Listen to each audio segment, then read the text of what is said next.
গল্প মিথ্যা মায়া। লেখিকা তাসনিম তন্নি। চারপাশে রঙিন আলো, নানা রঙের আলোয় আলোকিত হয়ে মুখর হয়ে উঠেছে চারপাশ। ঘরের এক কোণে বসে চোখের জল মুছছে নাতিকা। এত আদরের মেয়ে আজ তাকে ছেড়ে চলে যাবে। বুক ফেটে কান্না আসছে, তবুও নিজেকে দমিয়ে রাখলেন। খুব বড় সড়ো আয়োজন হচ্ছে না, ঘরোয়া ভাবেই হচ্ছে আয়োজন। বধূ সেজে বসে আছি, বেশ সুন্দর ভাবেই বিয়েটা সম্পন্ন হয়েছে। আমি শানু, বাবা মায়ের আদরের মেয়ে।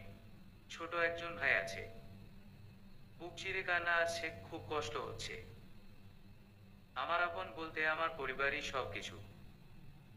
আজ তাদের ছেড়ে চলে যাব ভাবতেই দম বন্ধ হয়ে আসছে, মাথা ঘুরে পড়ে যাব আমি, তবুও নিজেকে খুব ভাগ্যবতী মনে হচ্ছে আজ। নিজের ভালোবাসার মানুষকে সারা জীবনের জন্য পেয়েছি। ভাবতে ভাবতেই চোখ বেয়ে এক ফোঁটা নোনা জল গড়িয়ে পড়ল। পর মুহূর্তেই হট্টগোলের আওয়াজ শুনতে পেলাম। যতটুকু বুঝতে পারলাম বিদায়ের সময় এসে গেছে। খুব কষ্ট হচ্ছিল, দম বন্ধ হয়ে আসছে। চিৎকার করে কাঁদতে ইচ্ছে করছে, মা বাবা তোমাদের ছেড়ে কোথাও যাব না আমি, কোথাও না। কিন্তু সমাজের নিয়ম যে বড় নিষ্ঠুর। যে পরিবারে বেড়ে ওঠা, বড় হয়ে ওঠা, একদিন সব ছেড়ে চলে যেতে হয় অন্যর বাড়ি। গেটের সামনে এসে মাকে জড়িয়ে ধরে কাঁদছি। সবাই চেয়েও পারছে না আমাকে আলাদা করতে।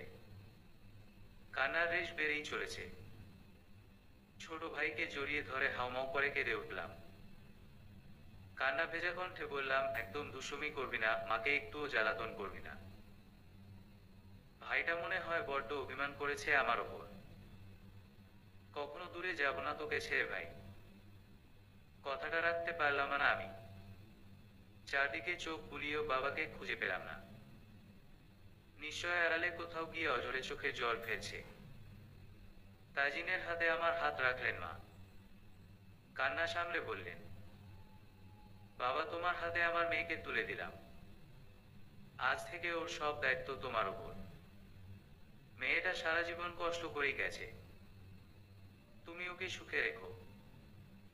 বলেই ঘরে চলে গেলেন মা। পেছনে থেকে হাজার ডেকেও মায়ের সাড়া পেলাম না। একরাশ কষ্ট নিয়ে গাড়িতে উঠলাম। আজ থেকে শুরু হলো আমার জীবনের নতুন অধ্যায়। তাজিন আমার হাতটা শক্ত করে ধরে বলল, আমি শায়দ কেন কাঁদছো তুমি? আচ্ছা আমি কি তোমার পর? এত বছরের চেনা জানা সম্পর্কের বিয়ে আমাদের। তুমি যখন চাইবে নিয়ে আসবো আমি তোমাকে। আর কেঁদো না প্লিজ। আমি কথা বললাম না, শুধু তাজিনের হাতটা শক্ত করে জোড়ায় ধরে কাঁধে মাথা রাখলাম। মাথাটা বড্ড ভার ভার লাগছে। গাড়ি এসে থামলো তিনতলা বিশিষ্ট একটি ভবনের সামনে। খুব জাঁকজমকপূর্ণ করে সাজানো হয়নি, হালকা লাইটিং করা। বাড়িটাও বেশ পুরনো। তবে আমার ইচ্ছে ছিল ছোট্ট একটা বাসায় থাকবো, ছোট্ট একটা সংসার হবে আমার। ভাবনার সুতো কাটলো তাজিনের ডাকে। গাড়ি থেকে নেমে বাড়ির ভেতর প্রবেশ করলাম। বাড়ি ভর্তি মেহমানও নেই।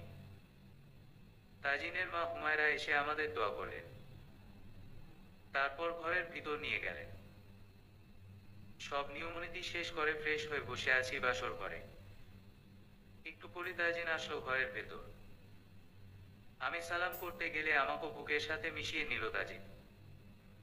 তারপর হাতে হাত রেখে বলল, আমাদের প্রতিশ্রুতি মিথ্যা হয়ে যায়নি। বলেছিলাম সব বিপদে এক হয়ে থাকবো, শত বাধা ডিঙ্গিয়ে হলেও এক হব। আল্লাহ আমাদের ইচ্ছে পূরণ করেছেন। নিয়ত যদি সহি হয় সেটা অবশ্যই পূরণ হয়। আমি ছোট করে বললাম, বিয়ের আগে সম্পর্ক প্রেম হারাম। তবুও অল্প কিছু দিনের সম্পর্কের পর আমাদের বিয়ে হলেও পাপের অংশীদার হয়েছি আমরা। চলো নফল নামাজ পড়ে আল্লাহর কাছে ক্ষমা চেয়ে নেই আমরা। প্রতিউত্তরে তাজিন মুচকি হাসল। তারপর বলল, মহান আল্লাহর কাছে লাখ শুকরিয়া। চলো দুরাকাত নফল নামাজ পড়ে আমরা আমাদের নতুন জীবন শুরু করি। তারপর দুজন নামাজ আদায় করে নিলাম। শুরু হলো আমাদের জীবনের নতুন এক অধ্যায়। পাখিদের কিচিরমিচির কোলাহল, এক ফালি রোদ এসে ছুঁয়ে দিল আমিষার মুখশ্রীতে। আড়মোড়া দিয়ে ঘুম থেকে উঠে বসলো, তারপর নামাজ আদায় করে নিল। তাজিনকে বেশ কয়েকবার ডাকার পরও ওঠার নাম নেই। বেঘরে ঘুমুচ্ছে সে। চুলগুলো এত হাতে খোপা করে নিয়ে ছুটলাম রান্নাঘরের দিকে। আমাকে সাত সকালে রান্নাঘরে দেখেই শাশুড়ি মা বকুনি দিলেন। বকুনি দিয়ে রোমে পাঠিয়ে দিলেন। রোমে এসে বিছানায় গায়ে এলিয়ে দিলাম। চোখ জোড়া লেগে আসলো, কারো ডাকে ঘুম ভাঙলো। চোখ মেলে ভাই মাকে দেখতে পেলাম। তাড়াতাড়ি করে উঠে বসলাম। ভাইলে কোলে নিয়ে চুমু দিলাম, জড়িয়ে ধরলাম। আমার এমন কাণ্ডে মা মৃদু হেসে বলল, হয়েছে এবার ছাড়, এখনো বাচ্চা নেই তুই। একদিন পর আসলাম। তরকাণ্ডে মনে হচ্ছে কত যুগ পর দেখলি আমাদের। আমি একটু আহ্লাদি স্বরে বললাম, উহুমা, এভাবে বলছো কেন? মায়ের কাছে সন্তান কখনো বড় হয়? তোমাদের ছাড়া একদিন থাকতেই আমার বড্ড কষ্ট হয়েছে।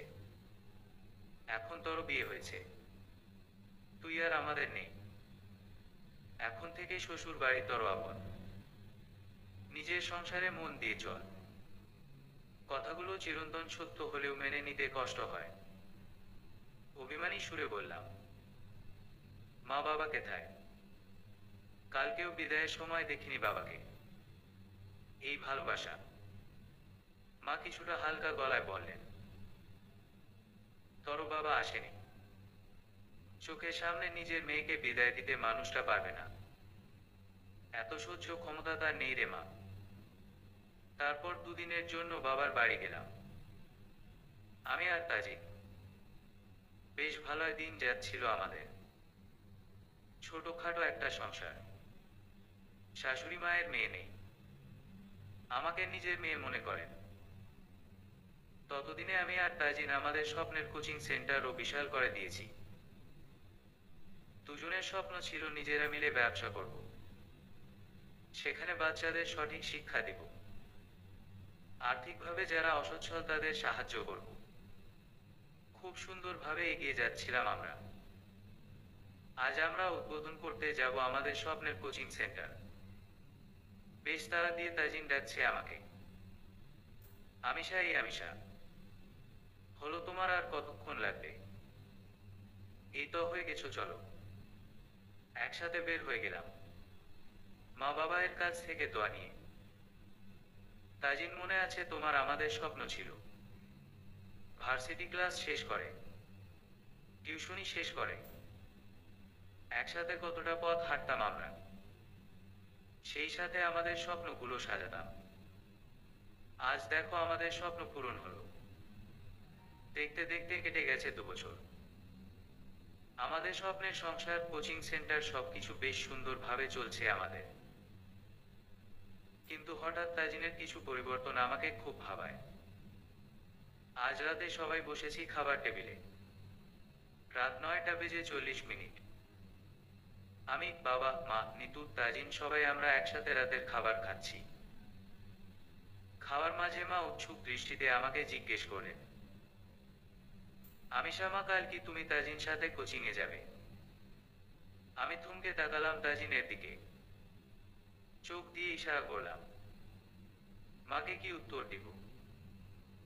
রাগী দৃষ্টি নিক্ষেপ করে তাজিন আমাকে ইশারা করল না বলার জন্য। আমি নিজেকে যথেষ্ট স্বাভাবিক রাখার আপ্রাণ চেষ্টা করলাম। ছোট করে বললাম, না মা, এখন কিছুদিন সংসারে সময় দিব। বাহিরের দিকটা সামলিয়ে নেওয়ার জন্য তাজিন তো আছেই।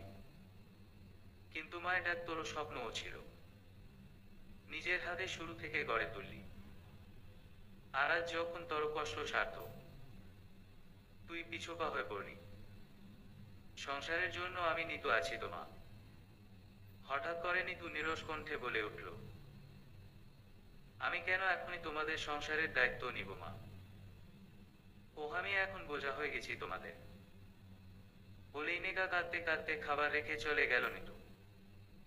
মা চোখের পানি মুছতে বললেন। দেখলে মা আমিষা, মেয়েটা আজকাল বড্ড অবাধ্য হয়ে গেছে। আমি মাকে আশ্বস্ত করে বললাম, আপনি টেনশন করবেন না মা, আমি নিতুকে সামলে নিব। হুট করে তাজিন দৃঢ় গলায় বলল, সারাদিন পর খাবারের সময়ও শান্তি পাই না তোমাদের জন্য। এইসব ড্রামা আমার সামনে করবে না। বলেই হনহনিয়ে চলে গেল। মা আবারও কেঁদে উঠল। দেখলি মা, আজকাল আমার ছেলেটাকেও অচেনা লাগে। শুধু মনে হয় এটা আমার তাজিন না, অন্য কেউ, অন্য কেউ। টুকরে কেঁদে উঠে মা। আমি বাবার সাহায্যে নিয়ে মাকে রুমে দিয়ে আসলাম। ভ্রুকুচকে ল্যাপটপে দৃষ্টি দিয়ে কাজ করে যাচ্ছে তাজিন। আমার উপস্থিতি টের পেয়ে কিছুটা দূরে বসলো। আমি তাজিনের পাশ ঘেঁষে বসলাম। হালকা স্বরে কাঁপা গলায় বললাম, একটু সময় হবে তোমার? একটু কথা ছিল। একরাশ বিরক্তি নিয়ে তাজিন উত্তর দিল, যা বলার বলে তাড়াতাড়ি দূর হও এখান থেকে।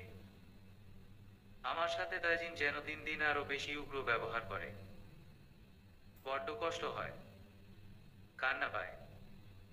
ইচ্ছে করে কারো সাথে নিজের কষ্টগুলো বলে জোড়ায় ধরে কাঁদি, একটু হালকা হই। আমার ভাবনার সুতো কাটলো তাজিন এটাকে। কি হলোটা কি? কিছু বলছো না কেন? নাকি আমার আশেপাশে থাকার প্রচেষ্টা? আমি চুপ করে রইলাম।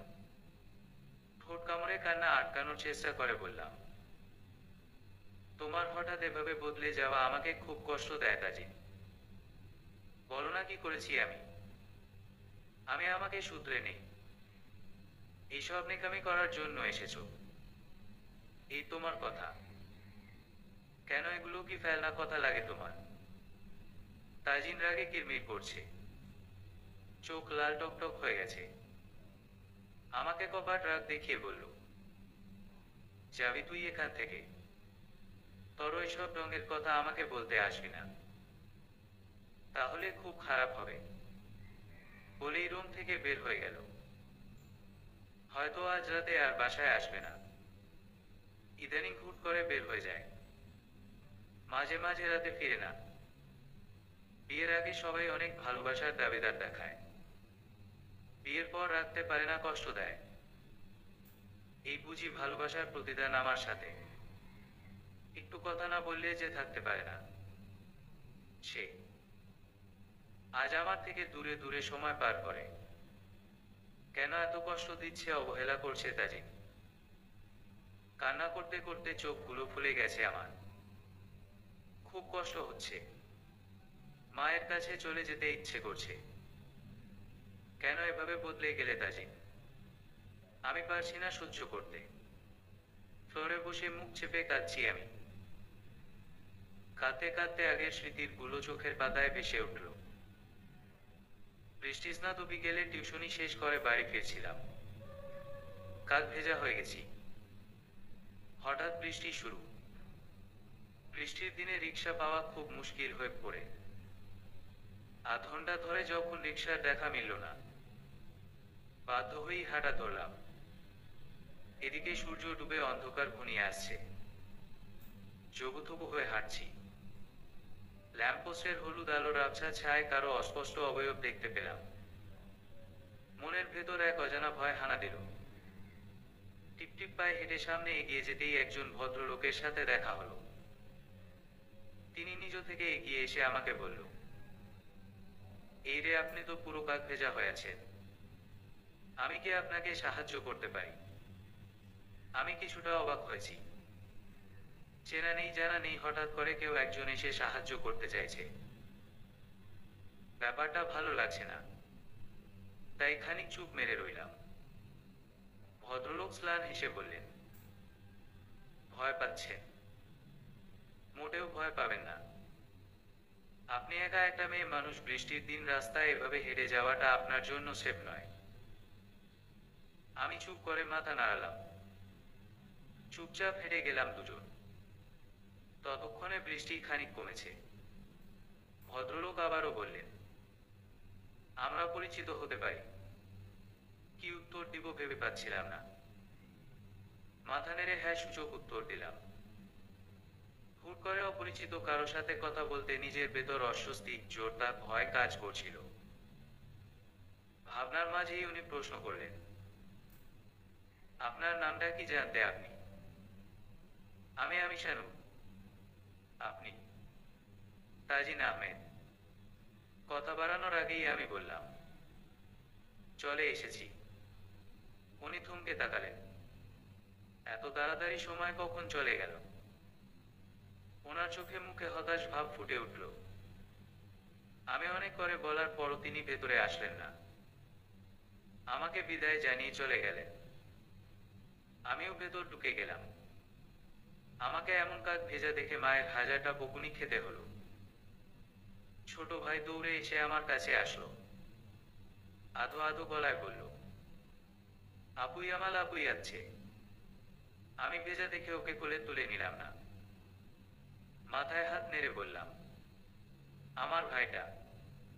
আপু এসেছি তো, তুমি বসো, আমি ফ্রেশ হয়ে আসি। চলে যেতে নিলাম। ভাই আবারও ডেকে বলল, আমার চলকে টেনে তো আপু। আমি জিভ কেটে বললাম, ইস ভাই, আমার আপু একদম ভুলে গেছি। সরি সরি, কাল এনে দিব। কুমড়া মুখ করে চলে গেল ভাইটা। আমি মিটমিট করে হাসছিলাম। যখন এক বক্স চকলেট সামনে গিয়ে ধরব, ঠিকই জোড়ায় ধরে চুমু দিতে ব্যস্ত হয়ে উঠবে। ইস, দিনগুলো কত সুন্দর ছিল। ফেলে আসা সময়গুলোকে যদি ফিরিয়ে আনা যেত। দরজায় কড় করে শব্দ হওয়ায় আমি চোখ মুখ মুছে উঠে বসলাম। সামনে দেখি তাজি। কোনো প্রশ্ন করার সাহস মনে হলো না। পাশ কাটিয়ে চলে যেতে নিলাম। তাজিন তখন বলে উঠল, কান্না করে আমার মন গলাতে এসো না। তোমাকে জাস্ট অসহ্য লাগে আমার। যত সব নেকামি। নিঃশব্দে চলে গেলাম বারান্দায়। আজ রাতটা না হয় আকাশের দিকে তাকিয়ে কাটাই। স্মৃতিগুলোকে আগলে রাখি মনের গভীরে। আকাশে মস্ত থালার মতো চাঁদ উঠেছে। মেঘের আড়ালে চাঁদটাও কিছুকে দিচ্ছে। তো একটা তারা এদিক ওদিক ছড়ানো। মনোরম মায়াময় এক পরিবেশ। একটু একটু ঘুম পাচ্ছে আমিষা। স্মৃতি আঁকড়ে বাঁচার প্রয়াসকে ঘিরে ঘুমিয়ে পড়ে আমিষা। ঘুম ভেঙে যায় ফজরের আজানের ধ্বনিতে। আমিষা উঠে গিয়ে ফ্রেশ হয়ে উজু করে নেয়। চোখ বুলিয়ে একবার তাজিমকে দেখে নেয়। উবু হয়ে কানে ইয়ারফোন গুজেই ঘুমিয়ে আছে তাজিম। আমি হালকা করে কম্বল গায়ে জড়িয়ে দিলাম। নামাজটা পড়ে নিলাম। তারপর দোয়া দরুদ পড়ে তাজিনের মাথায় ফু দিয়ে দিলাম। নামাজের জন্য ডাকলে অশান্তি করবে। ঘুম নষ্ট করা ছাড়া আমার আর কোনো কাজ নেই। ডাকতে গিয়েও ডাকার সাহস পেলাম না। আল্লাহর কাছে একটাই চাওয়া, আমার আগের তাজিমকে আমি চাই। ওর এভাবে বদলে যাওয়া, অবহেলা, অপমান আমাকে শেষ করে দিচ্ছে। নাস্তা বানানোর জন্য রান্নাঘরে পা দিলাম। তখনই একবার ভাবলাম, মা তো কাল অসুস্থ হয়ে পড়েছিল। যাই শাশুড়ি মাকে একটু দেখে আসি। অগত্যা মায়ের রুমু পা বাড়াতেই মা বললেন, আমিষা মা, আমাদের এক কাপ চা দিতে পারবি? ছি মা, এমন করে কেন বলছেন? আমি এক্ষুনি করে দিচ্ছি। চা করে নিয়ে আসলাম। ঘরে ঢুকার আগ মুহূর্তেই শুনতে পেলাম মা বাবার সাথে কেঁদে কথা বলছেন। তাজিন হঠাৎ এমন হয়ে গেল কেন বলো? আমার সোনার টুকরা ছেলেটা এমন হয়ে গেল কেন? এই মেয়েকে বিয়ে করে নিয়ে আসার পর থেকেই আমার ছেলে একটু একটু করে এত বদলে গেছে। অপায় মেয়ে একটা। মাকে ধমক দিলেন বাবা। মা কিছুটা থমকালেন। বাবা কঠিন গলায় বললেন, কতটা নিচু মনের মানুষ হলে এসব বলতে পারো? মেয়েটার কথা একবার ভেবে দেখেছো?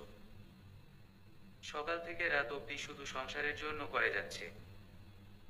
অসুস্থতার জন্য তুমি আমি কেউ কি সাহায্য করতে পারি? আর হয়েছে এক মেয়ে, তোমার নিতু কথায় কথায় নেকাকারে। কিছু বলা যায় না, দিন দিন অবাধ্য হচ্ছে। থেমে বাবা আবারও বললেন, অন্যর মেয়েকে অপয়া বলার আগে নিজের মেয়েকে আগে দেখো। আমিষা মেয়েটা কি না করে আমাদের জন্য। বাবা আমার হয়ে কথা বলছেন। যতই হোক পরের বাড়ির মেয়ের জন্য নিজের ছেলে মেয়েকে এভাবে ছোট করছেন। মায়ের বোধ হয় পছন্দ হয়নি বিষয়টা। কপাল কুঁচকে বললেন, সবই মানলাম, তোমার বৌমা একদম নিষ্পাপ। তাহলে বিয়ের 2 বছর হয়েছে, আজও কেন মা হতে পারেনি? এবার কিন্তু তুমি বেশি বলছো। সেটা তোমার ছেলেকে গিয়ে জিজ্ঞেস করো। আমিষার কথা একবারও ভাবলে না তুমি? ভুলে যেও না তুমি কোনো এক মেয়ের মা। ভুলে গেছো তোমার ছেলে তো ছিল বেকার। ভালোবেসে আমিষা ঠিকই বিয়ে করেছে। নিজের শ্রম মেধা দিয়ে প্রতিষ্ঠানকে গড়ে তুলেছে। এখন রাজত্ব করে তোমার ছেলে একা। মেয়েটার সাথে যা ইচ্ছে তাই করে। আজ তুমিও যেমন না তার তেমন ছেলে। এতক্ষণ শাশুড়ি মা বাবার কথা শুনে নীরবে কেঁদে চলেছি। ভেবেছিলাম মা হয়তো নিজের মেয়ে মনে করে আমাকে। আজ ধারণা পুরো পাল্টে গেল। নিঃস্বার্থভাবে শুধু সবার জন্য করেই গেলাম। মিথ্যা মায়ার সংসারে আটকে বন্দি করে দিলাম নিজের সব স্বপ্নকে। আমি রুমে যেতেই মা বাবা চুপ করে গেলেন। আমি কথাগুলো শুনেছি, তা বুঝতে দেয়নি। চুপ করে চা দিয়ে চলে আসলাম। রান্নাঘরে কাজ করছি একা একা। আবারও সেই দিনের দৃশ্যগুলো চোখের সামনে ভেসে উঠল। ভার্সিটির ক্যাম্পাসে বসে আছি সবাই মিলে। হুট করে পেছনে থেকে একটা ছেলে এসে হাতে একটা খাম দিয়ে চলে গেল। ভরা আসরে এভাবে খাম হাতে ধরিয়ে দেওয়ার মানে কি? আমি থতমত খেয়ে বসে রইলাম। সবাই পাশ থেকে বলা বলি করছে, কিসের খাম দিল তোরে আমিষা? কি মামু কি চলে? আমি সবাইকে থামিয়ে বললাম, ধুর, তোরা যা মনে করতেছিস এমন কিছুই না। হয়তো ভুলে আমাকে দিয়েছে। কোনোভাবে কথা এড়িয়ে গেলাম। তারপর আড্ডা শেষে বাড়ি ফিরে আসলাম। বাড়ি এসে মায়ের সাথে দেখা করে ফ্রেশ হতে চলে গেলাম। আমার পুচকো ভাইটাকে এক বক্স চকলেট হাতে ধরিয়ে ঘরে এসে দরজার আটকে নিলাম। নয়তো একটু পর পর এসে দরজায় নক করবে। বিছানায় আরাম করে সব পরি মনে হলো খামের কথাটা। ঝড় করে উঠে পড়লাম। ব্যাগ থেকে খামটা খুলে পড়তে নিলাম। প্রিয় আমিষা, প্রেয়সী আমার, আমি তো আটকে গেছি তোমার কাজল লেপ্টে যাওয়া ওই নয়নে। আমি আবদ্ধ হয়ে গিয়েছে বৃষ্টি স্নাত সন্ধ্যায় এক শ্যামতী কন্যার মায়। মিটিমিটি পায়ে অবাধ জলের স্রোত পেরিয়ে সারি আঁচল কুচকে ভয়ে গুটিসুটি হয়ে দাঁড়ানো এক অপসরিতে নিবন্ধ আমি। কি আছে তোমার ওই কাজল লেপ্টে যাওয়া চোখে বলতে পারো প্রেয়সী? কেন চোখ বন্ধ করলেই বৃষ্টির ফোঁটা চোখে মুখে উপচে পড়া তুমিটা ভেসে ওঠো? এই বলো না কেন? উত্তর আছে কি তোমার কোনো? তোমার উত্তরের আশায় আমি জেনেই। আমি তোমাতেই খাই।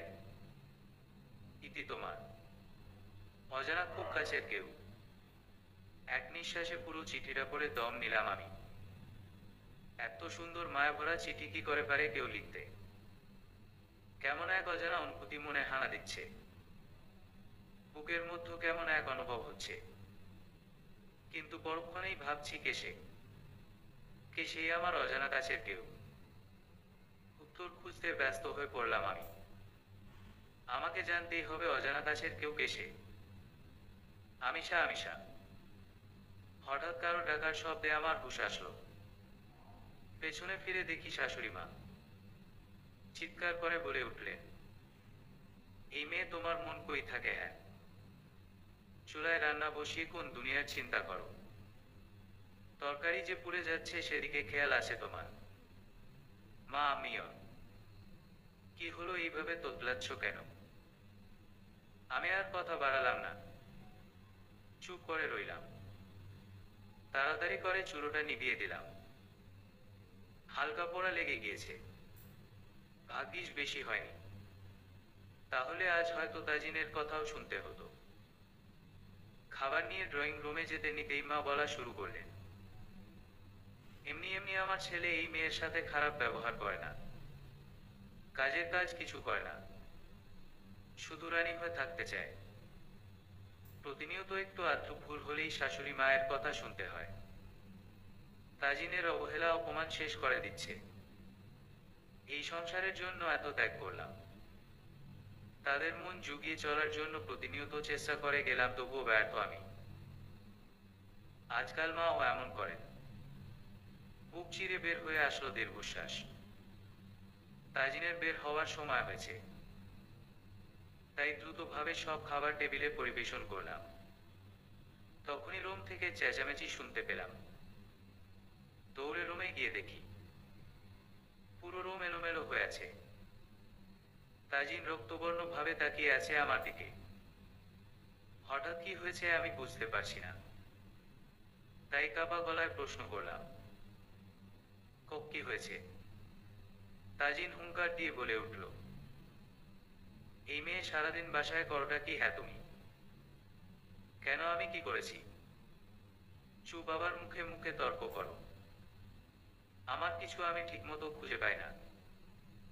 আমার দেরি হয়ে যাচ্ছে, সেদিকে খেয়াল আছে তোমার? আমি দাঁতে দাঁত চেপে নিজেকে নিয়ন্ত্রণ করার চেষ্টা করলাম। তারপর চুপচাপ তাজিনের শার্ট প্যান্ট টাই সব সুন্দর মতো সামনে রেখে বের হয়ে গেলাম। ওই দিকে নিতু এসে চেঁচাচ্ছি, ভাবি ভাবি আমার কলেজের সময় হয়ে যাচ্ছে। কোথায় তুমি? এই তো আমি নিতু, তোমার ভাইয়া ডেকেছিল একটু। নিতু মুখের ওপর কপাল কুঁচকে বলে ফেলল, বিয়ে করে এসেছো শুধু ভাইয়াকে নিয়ে বসে থাকার জন্য? বাড়িতে তো আরো মানুষ আছে, ভাবি তাদের খেয়াল কে রাখবে? এবার আর চুপ করে থাকতে পারলাম না। কষিয়ে নিতুর গালে এক চড় দিলাম। রেগে বললাম, এই মেয়ে ভদ্রতা শিখায়নি তোমাকে তোমার পরিবার? বড় ভাবির সাথে কিভাবে কথা বলতে হয় শিখনি? কিসের পড়াশোনা করো যেখানে নৈতিক শিক্ষা নেই? একদমে কথাগুলো বললাম, বলে নিঃশ্বাস নিলাম। আমি আর পারছিলাম না সহ্য করতে। আমাদের কথার শব্দ শুনে তাজিন, শাশুড়ি মা, বাবা সবাই ড্রয়িং রুমে চলে আসলেন। বাবা শুধু চুপ করেছিলেন। মা আর তাজিন দুজনে আমাকে অনেক কথা শোনালেন।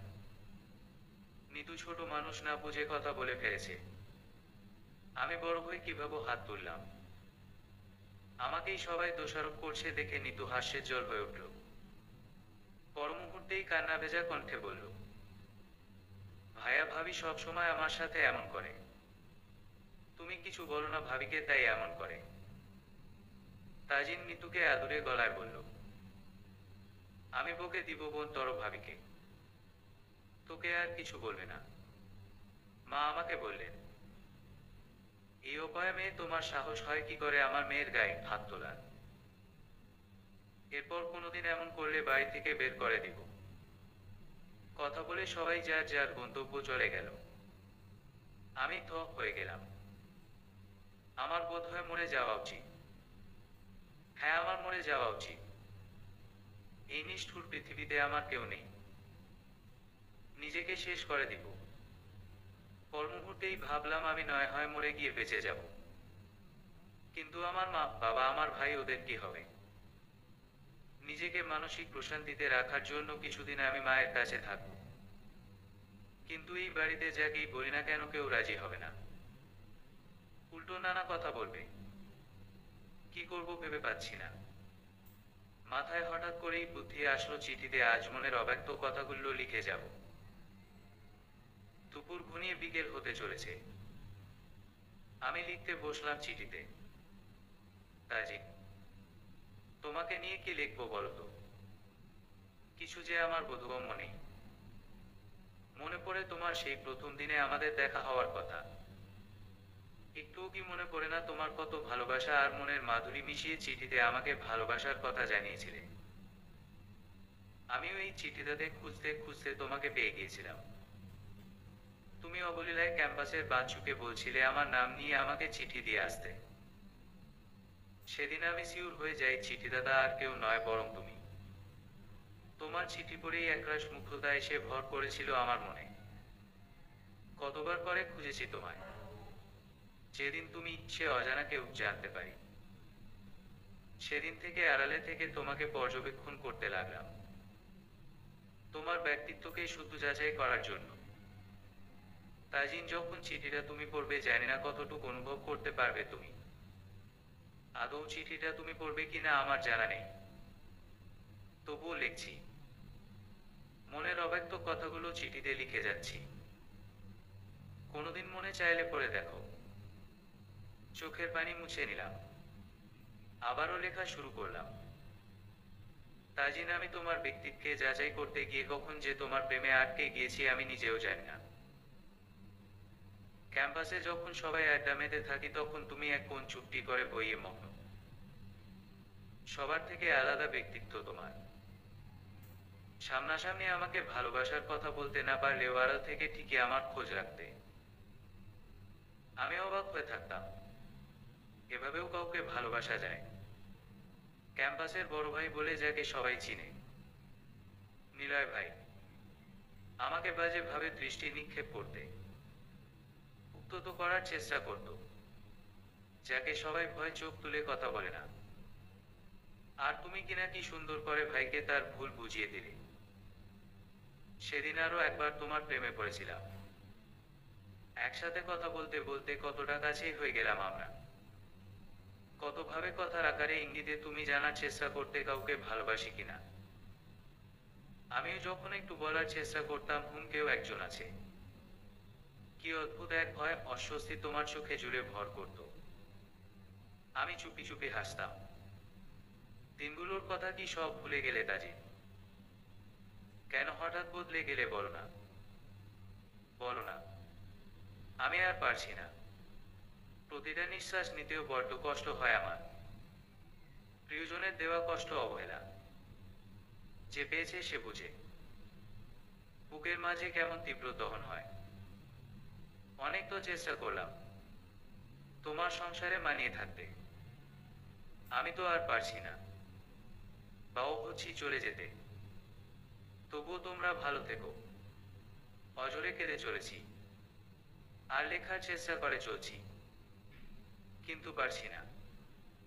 আজ আর হাত চলছে না। কিন্তু এই মিথ্যা মায়া কাটিয়ে আমাকে যেতেই হবে। আবারও লেখা শুরু করলাম। তোমার আমার চাওয়া পাওয়া, স্বপ্ন, ইচ্ছে সবকিছু কেমন করে মিলে গিয়েছিল। নামহীন একটা সম্পর্ক ছিল আমাদের। সেই নামহীন সম্পর্ককে একটা নাম দেওয়ার জন্য কত কষ্টই না করলাম আমরা। এই সমাজে যে মেয়েদের মূল্য কম। কলেজের গণ্ডি পেরিয়ে গেলে চারপাশ থেকে শুধু একটাই কথা কানে আসে, বিয়ে বিয়ে। মেয়ে বড় হয়েছে, বিয়ে দিয়ে দাও। বাবা মাকে কেঁদে কেটে বুঝিয়েছি আমি পড়তে চাই, নিজ পায়ে দাঁড়াতে চাই। আমার দিক থেকে সময় পেলে তুমিও তোমার দিক গুছিয়ে নিতে পারবে। শুধু এই জন্য সবার এত তিক্ত কথা শুনেও আমি লড়াই করেছিলাম। লড়াই করে শেষ অবধি তোমাকে পেয়েছিও।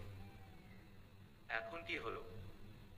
না পেলে থাকে আফসোস, পেয়েও হারিয়ে ফেলাকে কি বলে বলতে পারো? সকাল থেকে বাবা, মা, নিতু, তুমি, তোমাদের সবার জন্য নাস্তা বানানো, ঘরের সব কাজ নিজ হাতে একা একা করা। মায়ের এটা লাগবে ওই লাগবে সব একা হাতে করে দেই। কোনোদিনও মাকে তোমার মা ভাবিনি। নিজের মা বলতাম, নিতুকে ছোট বোন বলতাম। কারণ আমার বোনের খুব শখ ছিল, বোন ছিল না।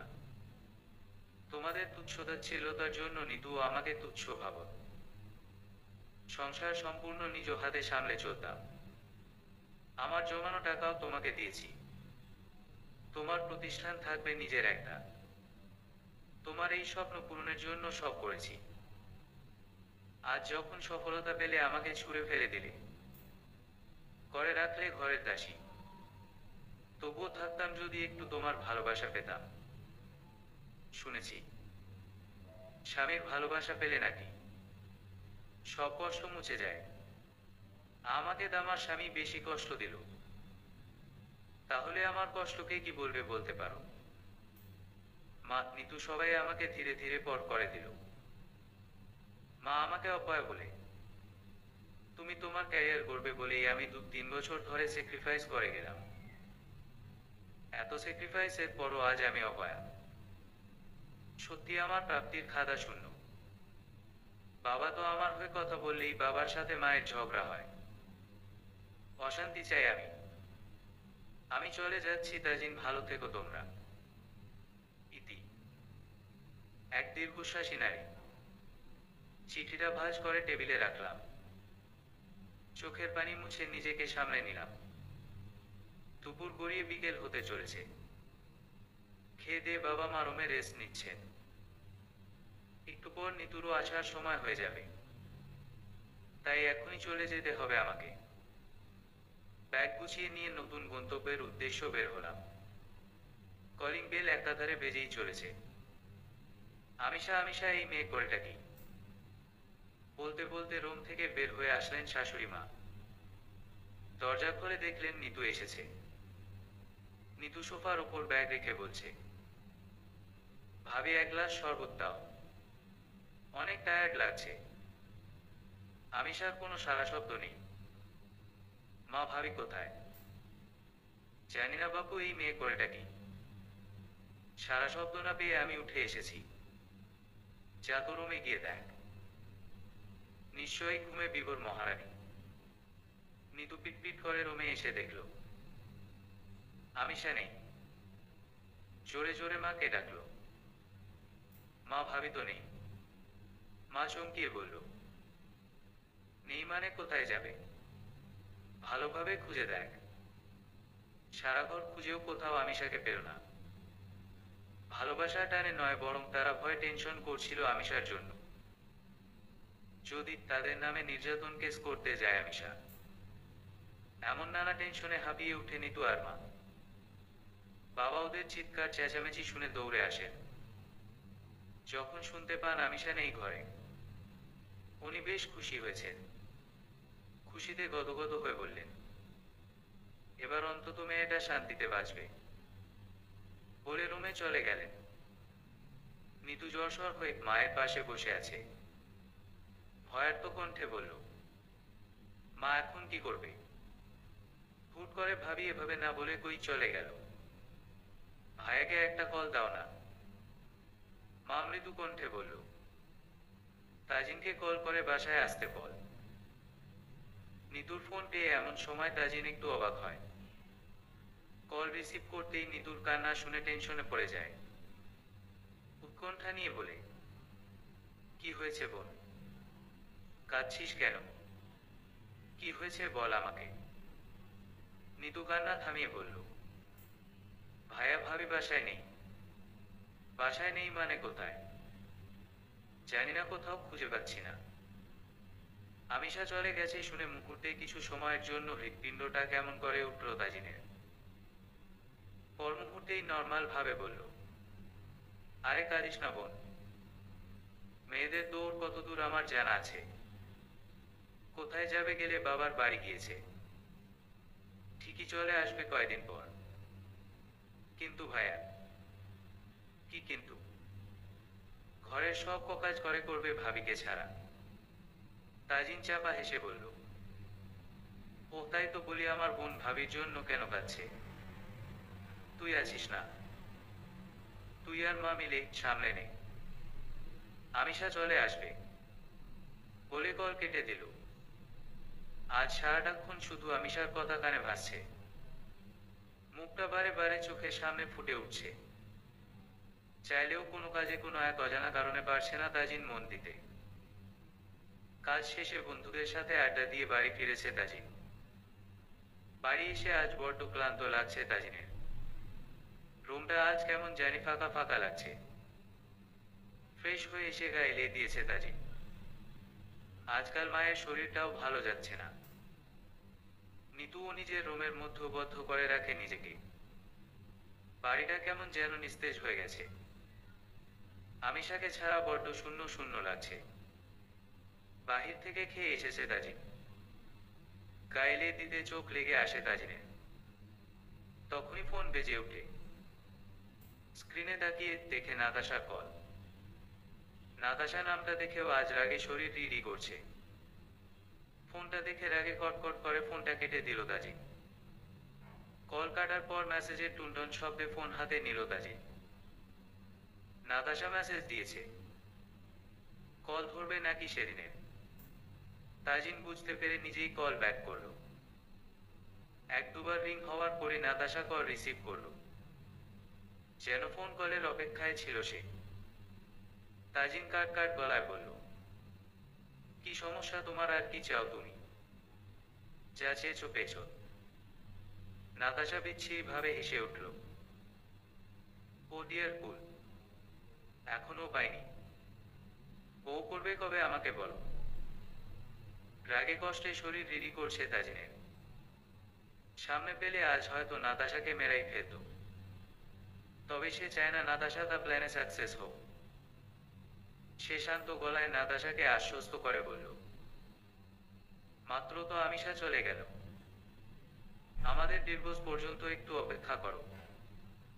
How sweet of you dear. Tajin নাতাশার কথায় কান দিল না। রাখছি বলেই কল কেটে দিল। কল কেটে ফোন বিছানায় ছুঁড়ে ফেলল। এ কোন মিথ্যা জালে ফেসে গেলাম আমি। বন্ধুবান্ধবের আড্ডায় আমি অন্ধ হয়ে উঠেছিলাম, তাই তো আমাকে তার মাসুল দিতে হচ্ছে। কি করব এখন আমি? কার কাছে যাব? কার কাছে সাহায্য চাইব? আমিষা। কিন্তু কোন মুখে যাব আমি? নাতাশা এতটা খারাপ, এভাবে ফায়দা উশিল করতে চায়। আমি কেন আগে বুঝলাম না? যখন আমি শূন্য ছিলাম কেউ ছিল না আমার পাশে। আমিষার জন্যই শূন্য থেকে আজ পূর্ণ হয়েছি আমি। আমার সফলতার পুরোটা জুড়েই আমিষার অবদান। সফলতা পেয়ে আমি আমার আমিষাকেই দূরে ঠেলে দিলাম। সেই সুযোগ এখন নিতে চাইছে নাতাশা। ছেলেদের কাঁদতে নেই। নিজেকে বড্ড উন্মাদ লাগছে। কি করব আমি? কার কাছে যাব? আমিষাকে মুখ ফিরে তাকাবে আমার দিকে। জানালার পাশ ঘেঁষে বসে আছে আমিষা। আজ 7 দিন হয়ে গেছে সে এসেছে, একটা বারও কেউ কল দেয়নি। দিবেই বা কেন? আমি তো ছিলাম তাদের সংসারে অপয়া একটা মেয়ে। ভালো থাকুক তারা। তাজিনও নিশ্চয় খুব ভালো আছে। আমার কথা মনে করার কি সময় আছে তার? থাকি সব ভাবছি আমি। আমি চলে এসেছি এখন তাদের সুখের দিন। নিজেই নিজের সাথে আওড়াচ্ছে নানা কথা। বাড়িতে বিভিন্ন প্রতিবেশীরা এসে জিজ্ঞেস করে এতদিন ধরে এখানে কেন আছি, কেন আমি কি পারবো না আমার বাবার বাড়ি থাকতে? তার জন্য এদের কৈফিয়ত দিতে হবে। তাজিন ভালো না নাকি শ্বশুরবাড়ির মানুষ খারাপ? কেন এতদিন থাকছি? মানুষের হাজারো কথায় দিন দিন বিষিয়ে যাচ্ছি আমি। আমার কেউ নেই, কেউ নেই আমার। বলেই কাঁদা শুরু করলো। মাকেই বা কেমন করে বলবো? প্রেম করে বিয়ে করেছি, কোনো সমস্যা হলেও বলতে পারবো না। হাজারটা কথা শুনতে হবে। নিজেই তো পছন্দ করে বিয়ে করেছিস, আমাদের কথা শুনেছিলি, এখন হলো লোক মুখে শুনেছি। প্রেমের বিয়ে টিকে না বেশি দিন। উপাল্লাহ সাহায্য করো। শ্বাস নিতে বড্ড কষ্ট হচ্ছে। আমি বলতে পারছি না, সহ্যও করতে পারছি না। পারছি না এই ব্যথা বয়ে বেড়াতে। তখনই দরজায় করা নাড়ার শব্দ পেলাম। তাড়াতাড়ি করে চোখের পানি মুছে নিলাম। দরজা খুলে দেখি মা আমার পুচকো ভাইকে নিয়ে এসেছে। মায়ের মুখটা খানিক মলিন দেখাচ্ছে। কেমন একটা ভয়, টেনশন হচ্ছে। আমি মাকে মৃদু গলায় জিজ্ঞেস করলাম, কি হয়েছে মা? কণ্ঠে খাদ নামিয়ে মা বলল, তুই আসার পর থেকে কেমন চুপচাপ একা রুমে থাকিস। কি হয়েছে মা তোর? বলতো। তাজিনের সাথে কিছু হয়েছে। আমি স্বাভাবিকভাবে হাসার চেষ্টা করে বললাম, মা তুমিও না, কেমন বাচ্চাদের মতো কথা বলছো। ওই বাড়িতে আগে ঘরে বাহিরে একসাথে সামলাতে হতো, এখন ঘরের সবটা আমাকে একা হাতে সামলাতে হয় মা। তাই এখানে এসে একটু রেস্ট করছি। আর তুমি কি সব বাচ্চাদের মতো টেনশন করছো? তাহলে তাজিন একদিনও কেন আসলো না তোকে দেখতে? ওই বাড়ির কেউ একদিনও কল দেয়নি। মায়ের এমন ভয়ঙ্কর প্রশ্নে আমি থতমত খেয়ে গেলাম। তবুও শান্ত থাকা আপ্রাণ চেষ্টা করে বললাম, মা তুমি জানো না তাজিন বিশাল প্রতিষ্ঠানের চেয়ারম্যান এখন। ওর সময় নেই দেখেই তো একাই চলে এসেছি আমি। মা বাবা ওনারা অসুস্থ মানুষ, খাওয়া দাওয়া রেস্ট এরকম করেই চলছে তাদের দিন। আর রইল নিতু, সে তো পড়ালেখায় ব্যস্ত থাকে। মা আমার কথা কতটুকু বিশ্বাস করেছে আমি জানি। ভয় টেনশনে হাত পা কাঁপছে আমার। মনে মনে আল্লাহকে ডাকছি, মা যেন আর কিছু জিজ্ঞেস না করে। তাহলে কি উত্তর দিব আমি? মা সন্দিহান চোখে তাকিয়ে আমাকে পর্যবেক্ষণ করছে। আমি মুচকি হেসে মায়ের দিকে তাকিয়ে আছি। মা কিছু বলার আগেই আয়ান আমার কোলের ওপর এসে বসল। গাল জড়িয়ে কাঁদো কাঁদো গলায় বলল, আপু তুমি আমাকে আর আদর করো না আগের মতো। আমাকে রেখে কত দূরে থাকো তুমি। ইস দুঃখী দুঃখী মুখ করে রেখেছে। কি সুইট লাগছে আমার ভাইটাকে, আমার রসগোল্লা ভাইটা। টুক করে গাল টেনে চুমু দিয়ে দিলাম। বললাম, তোকে বলেছে ভালোবাসি না? তুই তো এখন বড় হয়ে যাচ্ছিস ভাই হু। সারাদিন পড়াশোনা নিয়ে ব্যস্ত থাকিস। আমার ফিউচার ডাক্তার ভাইটা। আপু কত বড় হলে আমি ডাক্তার হতে পারবো? আয়নের এমন বোকা বোকা প্রশ্নে না হেসে পারলাম না আমি। ঠিক করে হেসে দিলাম। আপু তুমি হাসলে কেন? আমাকে তুমি ভালোবাসো না? আবারও দুঃখী মুখটা করলো। পুচকু তুই কি জানিস তোর দুঃখী দুঃখী মুখটা কত কিউ? আপু বলো না কত বড় হলে আমি ডাক্তার হতে পারবো? আরে পুচকু ভাইটা এখন তো ক্লাস 4-এ তুই। আর একটু বড় হ তখন এসব বুঝবি। এখন চোখ অফ কর। বলতে দেরি সাথে সাথে চোখ মুখ খিচে অফ করে ফেলেছে। আবার পিট পিট করে তাকায়। আমি রাগী গলায় বললাম, আয়ান চোখ খুলে চিটিং করলে হবে না কিন্তু। আচ্ছা আপু। আমি চুপ করে ওর সামনে এক বক্স চকলেট ধরলাম। এবার চোখ খোল। খুশিতে আত্মহারা হয়ে গেছে। বক্সগুলো জোড়ায় ধরে রাখছে, যেন ওর বক্স কেউ নিয়ে নিবে। আমি মুগ্ধ নয়নে আমার ভাইয়ের কাণ্ড দেখছি। রুম অন্ধকার করে বসে আছে তাজিন। নিজেকে ভীষণ একা লাগছে। আজ 15 দিন হয় আমিষা নেই। একবার কল দিবে সবটা বলবে ভেবেও চুপ হয়ে যায় তাজিন। অনেক বেশি কষ্ট দিয়েছে সে, কিন্তু সে তো নিরুপায় ছিল। এইদিকে মায়ের শরীরে অবস্থা দিন দিন খারাপ হচ্ছে। নিতু আরো বেশি অবাধ্য হচ্ছে। আমিষার এই চলে যাওয়াটা বড্ড দরকার ছিল। নয়তো কখনো বুঝতেই পারতাম না আমিষা ছাড়া আমাদের পুরো সংসার এতটা খাবছাড়া। এদিকে বারবার নাতাশা কল দিয়ে যাচ্ছে। একই কথা, এই মেয়ের বিয়ে কবে করবে? অসহ্য। হঠাৎ দরজায় করা নাড়ার শব্দে তাজিন এসে দরজা খুলে দেয়। মা সামনে দাঁড়িয়ে আছেন। চোখ মুখের কি অবস্থা হয়েছে এই কয়দিনে। মা দুর্বল কণ্ঠে আমার কাছে আবদার করছেন, বাবা বৌমাকে এবার নিয়ে আয়। আর পারছি না বাবা একা হাতে।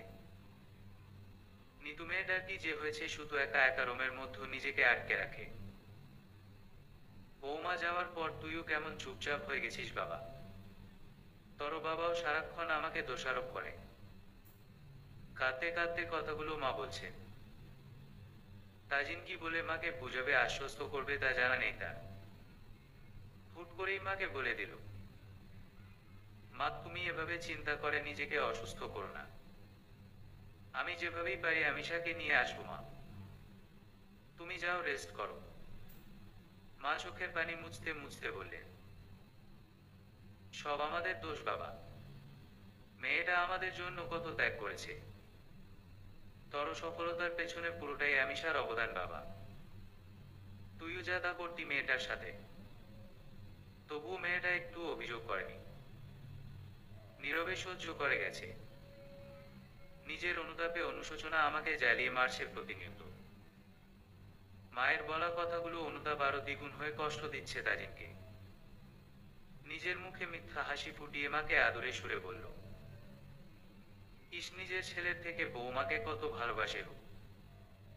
এখন নেই তাই এত বৌমা বোমা করছো। আসলে আমার আদরের ভাগ সব আমিষা পাবে। মা মৃদু স্বরে বললেন, তুই এত হিংসুটে কবে থেকে হরি বাবা? তাজিন অভিমানী স্বরে বলল, হুম্মা, তোমার ছেলে খুব হিংসুটে। এবার যাও, গিয়ে বিশ্রাম নাও, বাবার সাথে সময় কাটাও, মনটা ফ্রেশ রাখো। একদম চিন্তা করবে না, তোমার বৌমাকে এনে দিব। আর আজকে দুপুরের খাবার আমি পাঠিয়ে দিব। একদম রান্নাঘরে যাবে না। নিতুর ব্যাপারেও দেখব। আগে আমিষাকে নিয়ে আসি। কথাগুলো তাজিন একটু থামল, তারপর মাকে জড়িয়ে বলল, একদম চিন্তা করবে না, তোমার ছেলে আছে তো। এবার মায়ের মুখে হাসি ফুটল। তাজিনের বেশ স্বস্তি লাগছে মায়ের মুখে হাসি ফুটাতে পেরে। নিজে কষ্টে থাকলেই কি, মায়ের মুখে হাসি ফুটেছে এতেই তাজিন বড্ড খুশি। নিজের যন্ত্রণাটুক হাকুক না লুকাইতো মিথ্যা মায় চাদরে। বিকাল 5টা বাজে। আকাশটা থমথমে। চারপাশের পরিবেশটা বেশ স্নিগ্ধ। বারান্দায় বসে চা খাচ্ছি। আর পছন্দের বই আনিসুল হক স্যারের মা বইটি পড়ছি। নিজেকে একটু নিজের মাঝের মগ্ন রাখার চেষ্টা করি। প্রতিদিনই ফোনটা পাশে নিয়ে বসে থাকি। এই বুঝি তাজিনের কল আসবে, আমাকে বলবে, আমিষা তুমি ফিরে এসো, তোমাকে ছাড়া থাকতে বড্ড কষ্ট হচ্ছে আমার। হুটহাট ফোন বেজে উঠলে মনে হয় তাজিনের কল। প্রতিবার হতাশ হই। কথাগুলো ভেবেই বুক চিরে বেরিয়ে আসল দীর্ঘশ্বাস। চায়ের কাপে চুমুক দিয়ে বই পড়ায় মন দিলাম। হঠাৎ ফোন বেজে উঠল। আমি স্ক্রিনে না তাকিয়ে কল রিসিভ করলাম, কারণ জানি নিশ্চয় বাবা কল দিয়েছে। প্রতিদিন বাসায় আসার সময় কল দিবে, জানতে চাইবে কি খেতে চাই আমি, আর সব নিয়ে আসবে। 3 দিন আশা করাটা ছেড়ে দিয়েছি। তাজিনের কল এসেছে হয়তো এই ভেবে আশাহত হওয়ার থেকে এটা আশা করা বাদ দেওয়াই আমার জন্য শ্রেয়। ফোন কানে নিয়েই বললাম, হ্যাঁ বাবা বলো। তাজিন প্রথমে থমকে যায়। আমিষার স্বামী থেকে বাবা হয়ে গেলাম কবে আমি? থতমত খেয়ে বলে, এই মেয়ে তোমার কি চোখ নেই বাবা বলছো কাকে?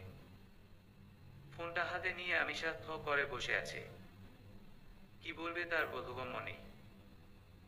যার আশা করে বারবার ব্যর্থ হয়ে ফিরে এসেছে, তখনই সেরকম কিছু ঘটলে তার থেকে আনন্দের কিছু হয় না। খুশিতে আত্মহারা হয়ে যায় আমিষা। খুশিতে কথাও বের হচ্ছে না মুখ দিয়ে। তাজিন বিরক্তি নিয়ে বলল, কি হলো, কথা বলছো না কেন? কথায় আসছে না মুখ দিয়ে। চোট কাঁপছে অনবরত, চোখ দিয়ে পানি পড়ছে। তবুও কাঁপা স্বরে বলল, কেমন আছো? আমি কেমন আছি তা যদি সত্যিই জানতে চাইতে এতদিন কি দূরে থাকতে তুমি আমিষা? আমিষার কি বলা উচিত তার বোধগম্য নেই। তবুও নিজের কষ্টগুলো আজ প্রকাশ করলাম আমি। আর চেপে রাখতে পারলাম না। ফিচের গলায় বললাম, চিঠি কি পাওনি তুমি তাজিন? তুমিও এভাবে বলছো? এতটা দিন ধরে বাবার বাড়ি আছি, নানা মানুষের নানা কথা, কেন এতদিন পরে আছি এখানে? স্বামী কি ভালো না? শ্বশুরবাড়ি ভালো না? হাজারটা মানুষের হাজার কথা মুখ বুঝে রয়েছি। একটা দিন কল দিয়েছ, প্রতিটা দিন তোমার কলের অপেক্ষায় প্রহর গুনেছি। কখনো বা দরজার খুলে, কখনো না বারান্দায় বসে আশেপাশে চোখ যতদূর গিয়েছে তোমাকে খুঁজেছি। এই হয়তো তুমি আমিষা বলে ডাকবে। প্রতিবার ব্যর্থ হয়ে ফিরেছি, হয়েছি আশাহত। বারবার মনে হয়েছে মিথ্যা মায়া আমাকে আজও আষ্টে পৃষ্ঠে জড়িয়ে রেখেছে। আজ এতদিন পর কল দিয়েও একটাবার জিজ্ঞেস করলে না কেমন আছি আমি। শুধু স্বার্থপরের মতো বকেই যাচ্ছ। এতটা স্বার্থপর কবে ছিলে তুমি তাজিন? তাহলে আমাকে যে ভালোবাসতে, এটা কি সত্যি তোমার ভালোবাসা ছিল? একটানা কথাগুলো বলে যাচ্ছে আমিষা, কণ্ঠ ভরা তার আকুতিক কষ্ট, ব্যাকুলতা। তাজিনও উপলব্ধি করতে পেরেছে বলেই আজ তার প্রেয়সীকে ফিরিয়ে নিতে চায়। বলতে চায় সব না বলা কথাগুলো। একরাশ ভালোবাসা নিয়ে বলল, আমার আমিদা, তুমি আসবে আমার কাছে ফিরে? যদি ফিরিয়ে নিতে চাই বলো আসবে। আমিষা ফুপিয়ে ফুপিয়ে কাঁদছে আর বলছে, হ্যাঁ আসবো। ইস, কতদিন পর আজ সেই নামে ডাকলো আমিতা। মনে আছে তোমার তাজিন? তুমি ভালোবেসে এই নাম দিয়েছিলে। আমি বলেছিলাম আমিতা আবার নাম হয়। তাজিন তাল মিলিয়ে বলল, আর আমি বলেছিলাম আমার ভালোবাসাকে আমি আমার আমিতা বলে ডাকবো। আমার মাঝেই সীমাবদ্ধ তুমি, তাই আমার আমিষাকে আমি আমিতা বলে ডেকেছি। আমিষা মুচকি হাসল। তাজিন ভালোবাসি বলতে চেয়েও বলল না। কাল সবটা বলার পর যদি আমিষা মেনে নেয়, তখন বলবে। তাজিনের সাথে কথা বলে ফোন রেখে দিলাম। পেছনে ফিরে তাকিয়ে দেখি মা বাবা দাঁড়িয়ে আছে। দুজনেই রাগী দৃষ্টিতে তাকিয়ে আছেন। আমি খানিক চুপ করে রইলাম। দুজনেই এমন রাগী হয়ে তাকিয়ে আছে কেন? কি করেছি আমি? বুঝতে না পেরে হা হয়ে দাঁড়িয়ে রইলাম। মনে ভয় হচ্ছে ফোনে কথা বলার সময় সব শুনে নেয়নি তো বাবা মা। বাবা কিছু এগিয়ে এসে আমাকে জড়িয়ে ধরে কেঁদে দিলেন। মাকে কি বলে বুঝাব আমার জানা নেই। কাঁদতে কাঁদতে বলল, এতটা বড় হয়ে গেলি কবে মা, যে এত যন্ত্রণা কষ্ট নিজের ভেতর পাথর চাপা দিয়েছিস? মা বাবা সন্তানের কাছে সব থেকে বেশি আপন। মা বাবাকে তো নির্দ্বিধায় নির্ভয়ে সব বলা যায়। তাহলে এতদিন কেন মিথ্যা অভিনয় করলি? মায়ের কথাগুলি শুনে আমারও বড্ড কষ্ট হচ্ছে, কান্না পাচ্ছে। কিন্তু আমি তো মা বাবাকে কষ্ট দিতে চাইনি বলে সব আড়াল করেছি। মাকে জড়িয়ে বললাম, মা এভাবে বলো না, নিজেকে অপরাধী মনে হয়। আমি তোমাদের চিন্তা দিতে চাইনি। আর মা, তুমি তো জানোই ওইদিকে সব একা হাতে সামলাতে হয় আমাকে। 2 বছরে কখনো এসে ভালো মতো 2 দিন থাকতে পারেনি। স্বামী আন্ডারস্কোর স্ত্রীর মধ্যেও কি মন মালিন্য হয় না মা বলো? আমাদেরও তা হয়েছে, আর সুযোগে আমিও তোমাদের কাছে কতদিন থাকতে পারলাম দেখেছো। বলেই খিলখিল করে হেসে উঠলাম। বাবা এসে মাথায় হাত বুলিয়ে বললেন, আমার মেয়েটার বুদ্ধি আছে। আর মাকে বলল, শুধু শুধু কেন চিন্তা করছো কেন তুমি? সব ঠিক হয়ে যাবে। বাবার সাথে সুর মিলিয়ে আমিও বললাম, মা তুমি নিশ্চিন্তে থাকো। আর তোমার মেয়ে খুব ভালো আছে। তোমাদের দোয়ায় আরো ভালো থাকবে। মা আহত চোখে আমার দিকে তাকালেন। মায়ের মন যে সহজে কিছু মানতে চায় না। ক্যাম্পাসের থেকে একটু দূরে সবুজের প্রান্তকেরা, পাশেও ছোট একটা লেক। তাজিন বলেছে এখানে আজ দেখা করবে, কিছু কথা বলবে। তাজিনের দেওয়া প্রথম শাড়ি সেটাই পরে এসেছি আজ। লালা সোনালি কম্বিনেশনের কাজ করা। ভালোবেসে দিয়েছিল আমাকে। আমিও আমার ভালোবাসা আর যত্ন দিয়ে নিজের কাছে শাড়িটি আগলে রেখেছিলাম। তাজিনের পছন্দের মতো করেই সেজে এসেছি।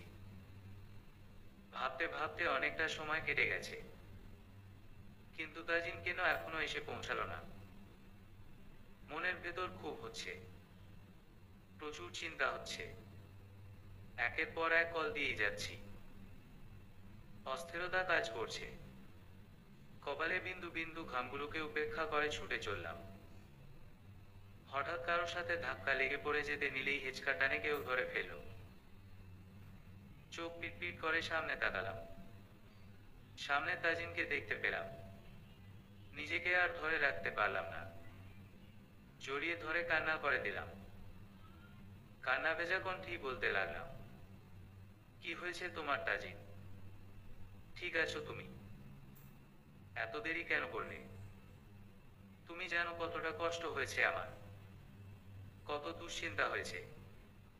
কল কেন ধরনি তুমি? আমিষার এত অস্থিরতা দেখে তাজিনের মনে আফসোসের অনুতাপ আরো বেড়ে গেল।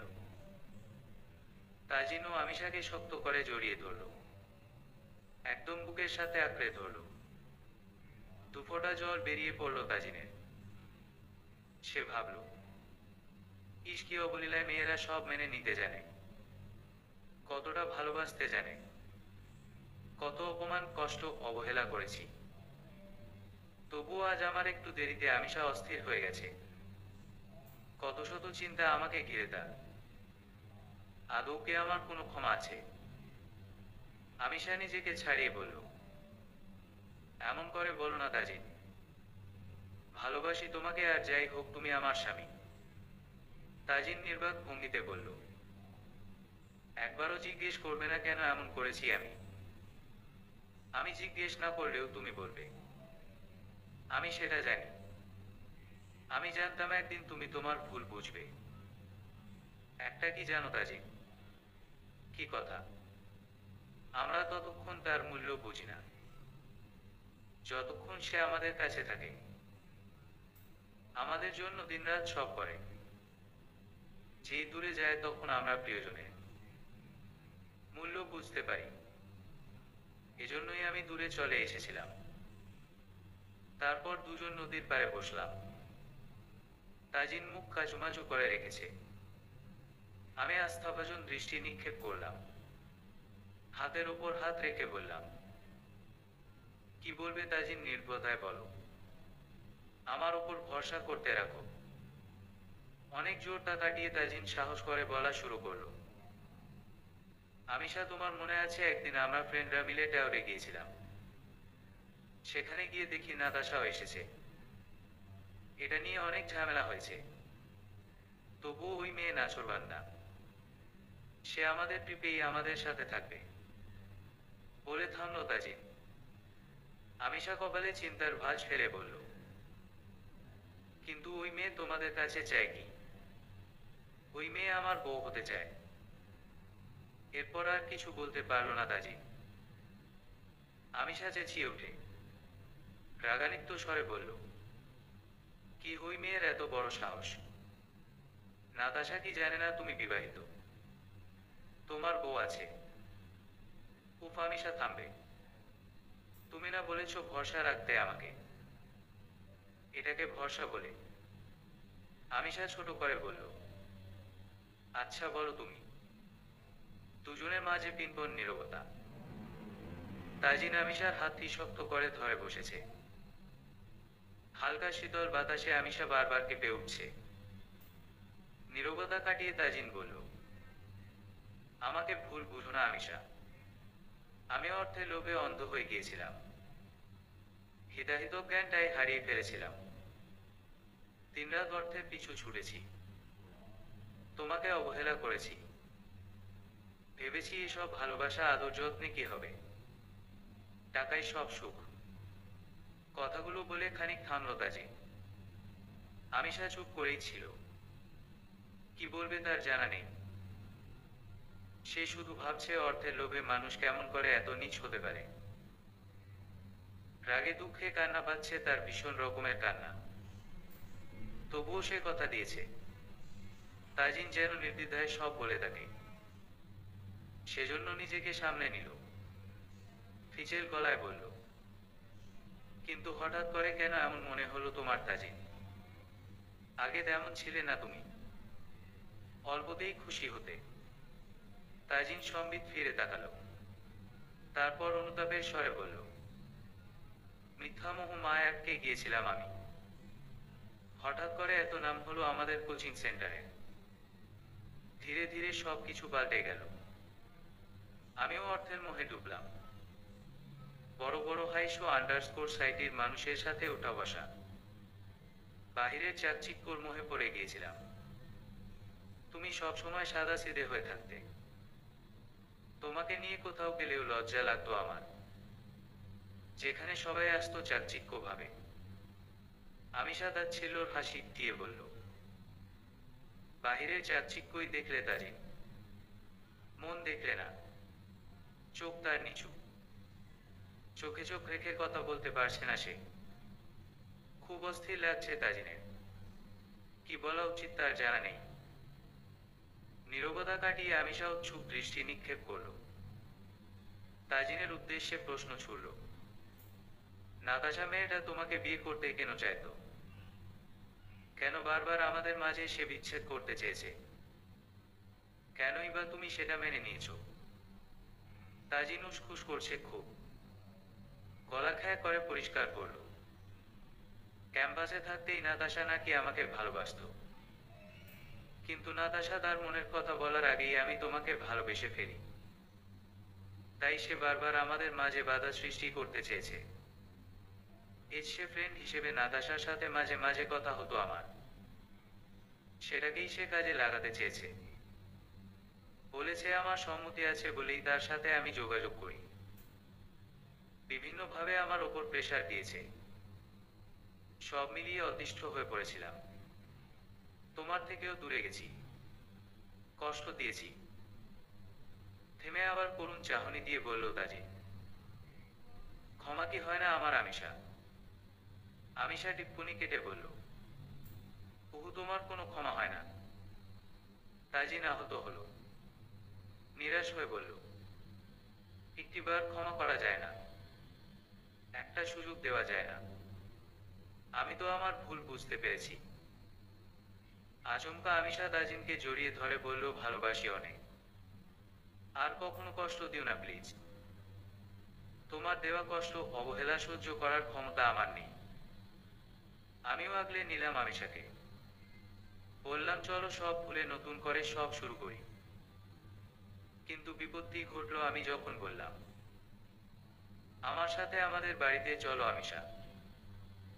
আমিষা মনিন হেসে বলল, কিন্তু মা নিতু ওরা তো আমাকে সহ্য করতে পারে না, সব সময় কষ্ট দেয়।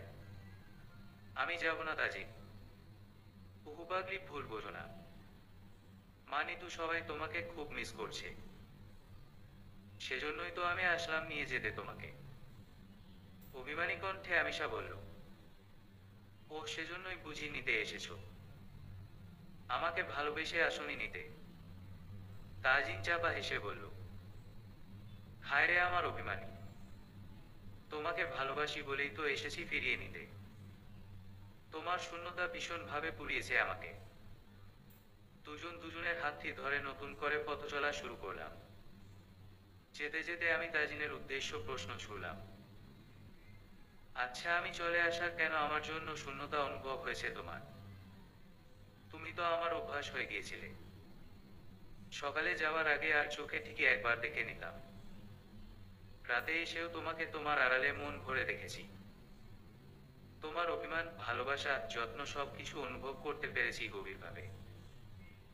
কিন্তু কোনো এক বাধা আমাকে আষ্টে পৃষ্ঠে বেঁধে রেখেছিল। আমিষা বিহ্বলিত হয়, নির্বাক দৃষ্টিতে চেয়ে আছে। তাজিন জিজ্ঞেস করল, তোমার কি খারাপ লাগেনি আমার জন্য? একটুও মনে পড়েনি? একটা শ্বাস ফেললো আমিষা, তারপর লম্বা একটা শ্বাস নিয়ে উদাস গলায় বলল, খুব মনে পড়েছে, বিশেষ করে ফেলে আসা দিনগুলো। পুরো স্মৃতি গুল কত শতবার কল্পনা জল্পনা করেছি। ফোনে কল বেজে উঠলে বা মেসেজের টুনটান শব্দ হলেই খুব আশা নিয়ে ব্যস্ত হয়ে ধরতাম। ভাবতাম এই বুঝি তোমার কল এসেছে, কিন্তু বারবার নিরাশ হয়েছি। তাজিন শক্ত করে ধরে বলল, আর একটুও কষ্ট দিব না আমার মিষ্টি বউটাকে। মিষ্টি বউ নামটা শুনেই লজ্জায় লাল হয়ে যায় আমিষা। রিকশা একটা বহুতল বাড়ির সামনে এসে থামল। আমিষা অবাক হয়ে জিজ্ঞেস করলো, আমরা কোথায় এসেছি? এখানে কেন? তাজিন হুট করে চোখ বেঁধে দিল আমিষার, তারপর হাত ধরে রুমের সামনে এসে বাঁধন খুলল।